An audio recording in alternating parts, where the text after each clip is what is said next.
Assalamualaikum warahmatullahi wabarakatuh. Hi everyone, good afternoon. Welcome back again with me. Name is me. I'm Ismiriana from SMA Negeri 13 Depok. And today I will give you explanations about the text.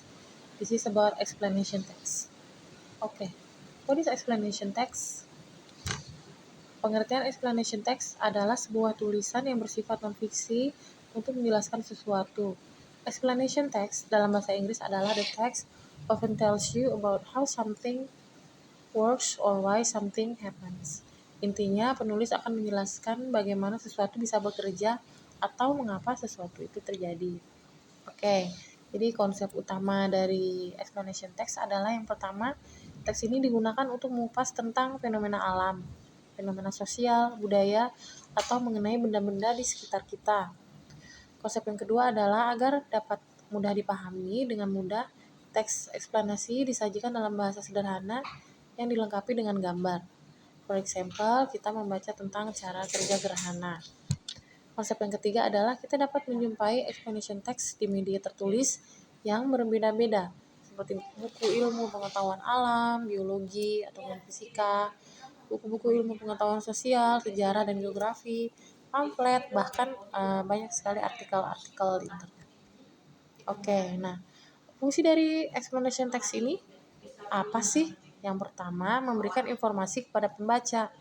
Ya, sesuai pengertiannya, text explanation berisi tentang penjelasan mengapa sesuatu itu bisa terjadi. Karena itu, fungsi utamanya atau fungsi sosialnya adalah untuk menjawab pertanyaan yang mungkin banyak muncul di masyarakat umum. Fungsi dari explanation text yang kedua adalah untuk memberikan edukasi kepada para pembaca. Kalian semua pasti pernah membaca dong alasan mengapa hujan bisa turun dari langit.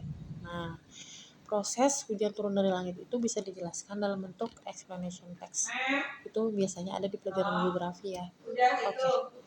Nah, sekarang bagaimana sih struktur umum dari sebuah text explanation atau disebutnya generic structure? Yang pertama adalah general statement, pernyataan umum. Biasanya general statement ini ada di awal dari teks atau di paragraf pertama. Ya, disebutnya sebagai opening ya atau pembuka. Isinya berupa pengenalan singkat mengenai subjek yang akan dibahas. Proses apa yang akan dibahas itu dimulai dari general statement. Kemudian inti dari teks yang kedua, generic structure yang kedua adalah penjelasan atau explanation-nya. Nah, di bagian penjelasan inilah yang dijelaskan secara detail bagaimana proses-proses sebuah topik yang mau dibahas. Misalnya bagaimana proses hujan itu terjadi, how is the rain forms, how does the rain form, seperti apa. Oke, kemudian bagian yang ketiga, dia ada di akhir dari text explanation adalah conclusion atau kesimpulan. Di paragraf ini berisi kesimpulan atau penutup.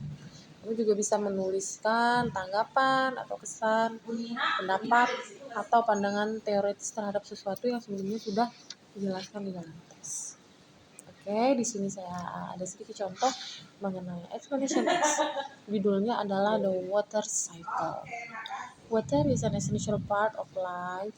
The earth has a limited amount of water. However, water is continually recycled in a process called the water cycle. It is made up of four main parts: precipitation, infiltration, evaporation, and condensation.